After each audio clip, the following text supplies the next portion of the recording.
আসসালামু আলাইকুম, আমার চ্যানেল কুকিং বেমিতে আপনাদের সবাইকে স্বাগত। আপনারা দেখে নিশ্চয়ই বুঝতে পেরেছেন আজ শেয়ার করব এই সময়ের খুবই ভাইরাল একটি রেসিপি, সাবুদানার রসমালাই। অনেকেই হয়তোবা সাবুদানার এই রসমালাইটা ট্রাইও করে ফেলেছেন, তবে আমি কিভাবে তৈরি করেছি সেটা আজ আমি আপনাদের সাথে শেয়ার করব।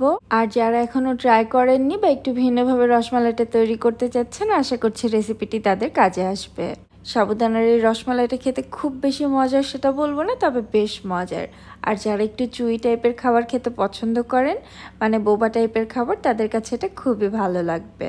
পার্সোনালি এটা আমার কাছে খুবই ভালো লেগেছে, আশা করছি আপনাদের অনেক বেশি ভালো লাগবে। এখন কথা না বাড়িয়ে পুরো রেসিপিতে চলে যাচ্ছে। সাবুদানার রসমালাই তৈরি করার জন্য প্রথমে এখানে আমি হাফ কাপ নিয়ে নিয়েছি সাবুদানা। আপনারা চাইলে কম বেশি করে নিতে পারেন। আর এই সাবুদানাটাকে এখন খুব ভালোভাবে ধুয়ে পরিষ্কার করে নিব, সেজন্য এখানে আমি একটা ছাঁকনি নিয়ে নিয়েছি। ছাঁকনিতে সাবুদানাটা ঢেলে খুব ভালোভাবে ধুয়ে নিচ্ছে। সাবুদানাটাকে ধুয়ে নেওয়ার পরে এখন পানি ঝরতে এটাকে এভাবে রেখে দিব 15 থেকে 20 মিনিটের জন্য। এতে সাবুদানাটা কিন্তু খুব ভালোভাবে সোকও হয়ে যাবে আর পানিটাও ঝরে যাবে। 20 মিনিট পরে আমি আপনাদের একটু দেখিয়ে দিচ্ছি, সাবুদানার পানিটা কিন্তু পুরোপুরি ঝরে গিয়েছে। যদি মনে হয় সাবুদানার পানিটা ভালোভাবে ঝরেনি, তাহলে সেটাকে কিন্তু আরও কিছুক্ষণ রেখে দিতে হবে পানিটা ঝরার জন্য। আর এই সাবুদানাগুলো কিন্তু খুব ভালোভাবে সোকও হয়ে গিয়েছে। এখন এগুলোকে একটা বোলে নিয়ে নিচ্ছি। দেখে নিশ্চয়ই বুঝতে পারছেন এই সাবুদানাগুলো কিন্তু বেশ ঝরঝরে, এটাতে কোনো এক্সট্রা পানি নেই। এখন এর সাথে দিয়ে দিচ্ছি 1 টেবিল চামচ পাউডার চিনি। নর্মাল চিনিটাকে আমি ব্লেন্ডারে দিয়ে গুঁড়া করে নিয়েছি, তবে আপনারা চাইলে নর্মাল চিনিও দিতে পারেন, তবে পাউডার চিনিটা দিলে খুব দ্রুত মিশে যায়। খুব সামান্য একটু দিয়ে দিচ্ছি লবণ। লবণটা অপশনাল, মিষ্টি খাবারে পছন্দ না করলে না দিলেও চলবে। আর 1 টেবিল চামচ ভরে দিয়ে দিচ্ছি গুঁড়া দুধ। গুঁড়া দুধ আর চিনিটা দিলে কিন্তু সাবুদানার এই রসমালাইগুলো খেতে খুবই ভালো লাগে। অবশ্যই চেষ্টা করবেন এগুলো দেওয়ার জন্য। এখন এই সব কিছুকে মোটামুটি খুব ভালোভাবে একটু মেখে নিচ্ছি। কিছুটা মেখে নেওয়ার পর এখন এর সাথে খুব সামান্য একটু রেড ফুড কালার দিয়ে দিচ্ছি, এটাতে ডিফারেন্ট একটা লুক আনার জন্য। তবে এটা অপশনাল, দিতে না চাইলে না দিলেও চলবে, বা চাইলে কিন্তু অন্য যে কোনো কালার ইউজ করতে পারেন। সবকিছুকে খুব ভালোভাবে মেখে নেওয়ার পরে দেখে নিশ্চয়ই বুঝতে পারছেন এটা কিন্তু একদম আঠালো হয়ে গিয়েছে। যদিও সাবুদানাতে কোনো এক্সট্রা পানি ছিল না, তারপরে এটা অনেক বেশি স্টিকি, একদম হাতের সাথে লেগে যাচ্ছে। আমি এখন হাতটাকে খুব ভালোভাবে ধুয়ে পরিষ্কার করে নিয়েছি। আর হাতে খুব সামান্য একটু ঘি বা তেল লাগিয়ে নিতে পারেন। আমি এখানে খুব সামান্য একটু তেল লাগিয়ে নিয়েছি। আর সবগুলো রসমালাই যেন একই সাইজের হয়, সেজন্য এখানে একটা চামচ নিয়েছি। চামচেও খুব সামান্য একটু তেল লাগিয়ে নিয়েছি। এখন এখান থেকে চামচের সাহায্যে কিছুটা করে অংশ নিয়ে নিচ্ছে, সেটাকে হাত দিয়ে খুব ভালোভাবে গোল করে নিচ্ছে। খুব ইজিলি কিন্তু এটা এখন গোল হয়ে যাবে, যেহেতু হাতে একটু তেল লাগিয়ে নিয়েছি। এই তো একটা তৈরি হয়ে গিয়েছে, আর এখন একইভাবে বাকিগুলো তৈরি করে নিচ্ছি। খুবই অল্প সময় এগুলো তৈরি করে নেওয়া যায়। আর তৈরি করার পরে এই বলগুলো যে বাটি বা প্লেটে রাখবেন, সেটাতেও কিছুটা তেল লাগিয়ে নিতে হবে, তা না হলে কিন্তু বলগুলো প্লেটের সাথে লেগে যাবে। আমি একইভাবে সবগুলো তৈরি করে নিয়েছি। এখন এটাকে একটা সাইডে রেখে আমি চুলা একটা প্যান বসিয়ে নিয়ে নিচ্ছি 3 কাপ তরল দুধ। দুধটা আমি এখানে কাঁচা দুধ ইউজ করেছি, আপনারা চাইলে জাল করা দুধ ইউজ করতে পারেন।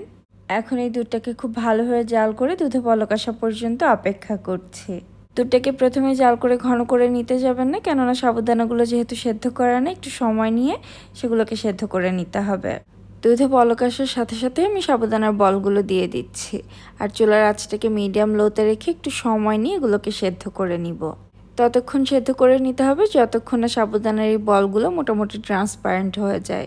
এক কথায় বলতে অনেকটাই গ্লাসের মতো দেখতে হয়ে যাবে, যেহেতু সাবুদানার এই রসমালাইটা কিন্তু মোটামুটি একটু নেড়ে নেড়ে তৈরি করার ট্রাই করবেন, তা না হলে কিন্তু এটা নিচে ধরে যেতে পারে। তবে এটা নাড়ানাড়ি করলেও কোনো টেনশন নেই, সাবুদানার এই বলগুলো ভেঙে যাবে না। চুলার আঁচটাকে মিডিয়াম লোয়ে রেখে আমি এটাকে 5-7 মিনিট সেদ্ধ করে নেওয়ার পর এটাকে এখন একটা ঢাকনা দিয়ে ঢেকে দিচ্ছি, যেন এটা আরও ভালোভাবে সেদ্ধ হয়ে যায়। ঢাকনা দিয়ে ঢেকে দিলেও অবশ্যই এটাকে উঠিয়ে উঠিয়ে নেড়ে দিতে হবে। আমি টোটাল এটাকে 12-13 মিনিটের মতো রান্না করে নিয়েছি। দেখে নিশ্চয়ই বুঝতে পারছেন এগুলো কিন্তু এখন পুরোপুরি ট্রান্সপারেন্ট হয়ে গিয়েছে, বেশ বড় হয়েছে। নিশ্চয়ই খেয়াল করেছেন আমি এটাতে এখনও কোনো চিনি বা মিষ্টি ইউজ করিনি।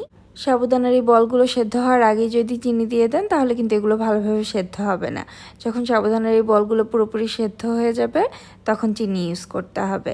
তবে আমি আজ এখানে চিনি নয়, কনডেন্স মিল্ক ইউজ করছি। কনডেন্স মিল্ক দিলে এটা যেমন খেতে অনেক বেশি মজার হয়, আর এই দুধটা পাতলাও হয়ে যায় না। তবে আপনারা চাইলে কনডেন্স মিল্কের পরিবর্তে চিনি ইউজ করতে পারেন। আমি এখানে 1/4 কাপের মতো কনডেন্স মিল্ক দিয়েছি। মিষ্টিটা আপনারা আপনাদের স্বাদ মতো কমিয়ে বাড়িয়ে নিতে পারবেন। এখন এই সব কিছুকে একসাথে খুব ভালোভাবে মিশিয়ে নিলেই কিন্তু তৈরি হয়ে গেল ভীষণ মজার সাবুদানার রসমালাই। এখন এগুলোকে পুরোপুরি ঠান্ডা করে নিয়ে আমি নর্মাল ফ্রিজে রেখে দিব 2 থেকে 3 ঘন্টার জন্য, তারপর এটাকে সার্ভ করব। একদম চুই সাবুদানার এই রসমালাইটা খেতে কিন্তু খুবই মজার হয়। এই গরমে রেসিপিটি ট্রাই করতে পারেন।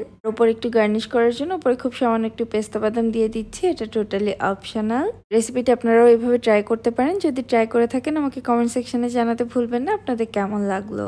আর আমার রেসিপিটি যদি কোথাও আপনাদের একটুখানিও ভালো লেগে থাকে প্লিজ আমার চ্যানেলটি সাবস্ক্রাইব করে রাখবেন, পাশে থাকা বেল বাটনটি অন করে রাখবেন, তাহলে আমি নতুন ভিডিও আপলোড করার সাথে সাথে সবার আগে আপনার কাছে নোটিফিকেশন চলে যাবে। আজকের মতো এখানেই বিদায় নিচ্ছি, আবার নতুন কোনো রেসিপি নিয়ে চলে আসবো। সে পর্যন্ত সবাই অনেক বেশি ভালো থাকবেন আর আমাদের জন্য দোয়া করবেন। আল্লাহ হাফেজ।